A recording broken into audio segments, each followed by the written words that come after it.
Okay, so good morning, everyone. Today we're gonna discuss about how to describe quantitative variable. So I have your problem. We were supposed to make a short survey from the whole class of how many pairs of shoes each and every one of you own. Since we cannot do it face to face, I'm gonna provide you with the data that we are going to use to make a dot plot, stem plot, and histogram, and we are going to sketch this one in the next slide. So we're going to use the following data. One student, for instance, has 3 pairs of shoes. Another student has 10 pairs of shoes, and so on and so forth. So if you're going to put that into stem plot, um, stop plot rather, the number of shoes is a quantitative variable. It's only one group, so we're gonna use this one, the quantitative variable single group. If you're going to click that, that will give you this site.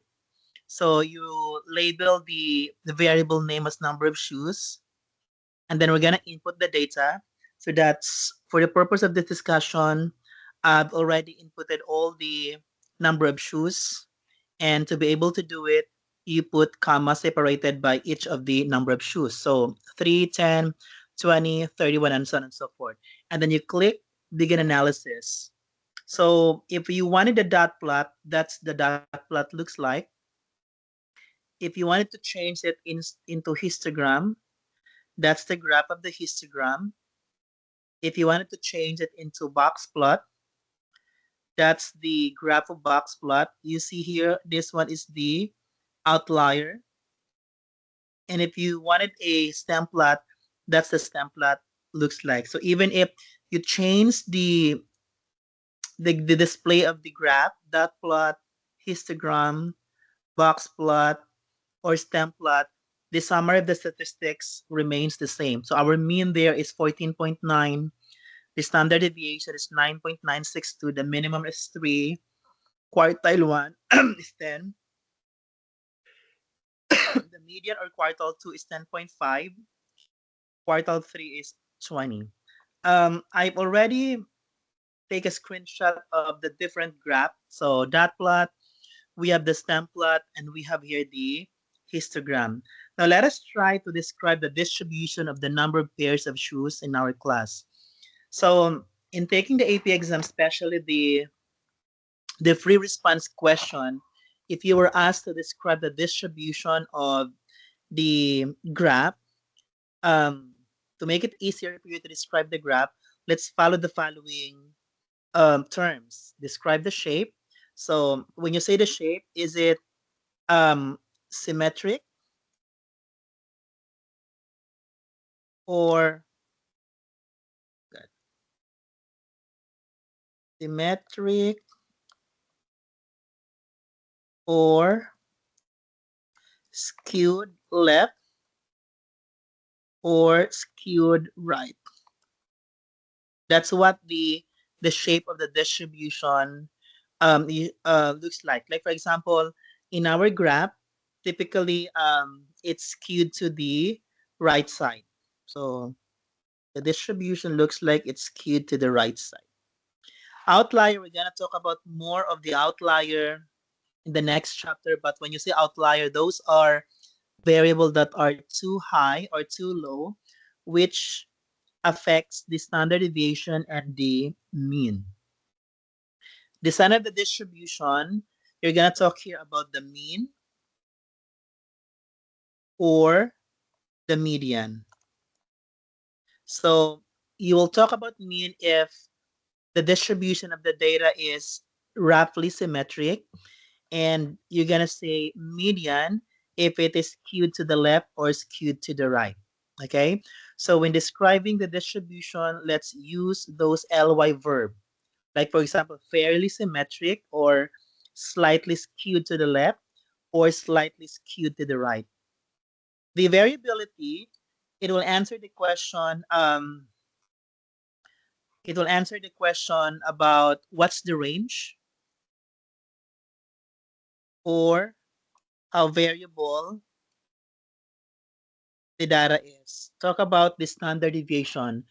Last example, I mean, last activity, we talk about how to interpret the standard deviation, assuming that the standard deviation here is 9.962. So if you're going to interpret 9.962, the number of shoes in a certain class of AP statistics varies by 9.92 from the mean of 14.962. So the mean and the standard deviations are actually like pairs to each other when you interpret the standard deviation. So let's try to do another data. This time, let's compare the number of shoes of the students to the number of shoes of the teachers. So, for instance, Mrs. Gallas wonders if teachers have the same number of pairs of shoes as students, and then she asks her colleagues to record the number of pairs that they had. The results below are the following. So we have 15, 8, 10, 29. Um, we're gonna input it again into stoplet.com, but this time we'll have the quantitative variable, one quantitative variable, but it's in multiple group because we have two groups, which is the teachers and the students. So when you click that, that will give you this site. So for the purpose of this discussion, I've already inputted the data for teachers and the students. And then that's the dot plot for teachers and the dot plot of students. Now, what I like with the dot plot, it's easy for you to determine where is the center of the distribution. We have the histogram, comparison between the teachers and the students. We have the box plot. The advantage of using box plot is that it's easy for you to identify what's the outlier.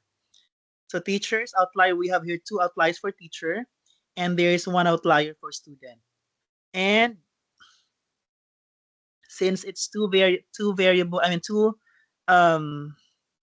we call this one, two groups and one variable, the stem plot would be the best candidate to use in this distribution.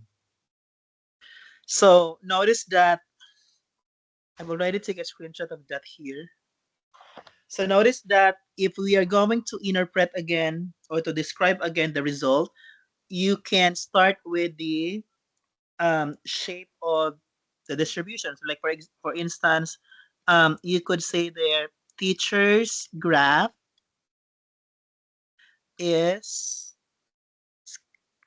slightly skewed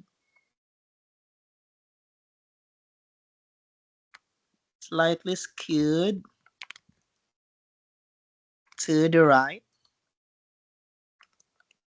while students' graph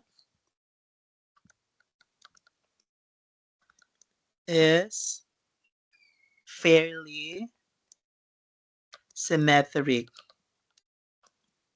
Since the teacher's data is skewed to the right, you could mention there that the best candidate to describe the distribution or the center of the distribution is the median. Whereas since the student's graph is fairly symmetric, you could mention there that mean would be the best candidate to describe the center of the distribution. So the center of the distribution for um, the teacher is somewhere here. How do I know? It's because the mean is 14. Oh, sorry. No, my bad. It's slightly symmetric, so it's somewhere at 12.5. So somewhere here would be the center of the distribution of our teacher's data, whereas for students' data, um, you look at the median, so somewhere at 15. 15 point something, somewhere here.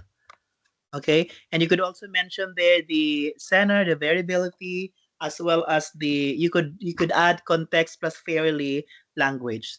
So as we go over with our lesson, you're gonna learn how to describe the distribution of the data. In the meantime, I want you to focus on when do we use the mean and when do we use the median when given the distribution of the data.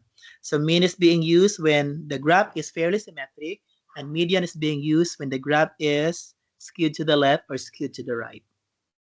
And I want you to like answer the PDF copy that is attached on the learning log that is due end of the day.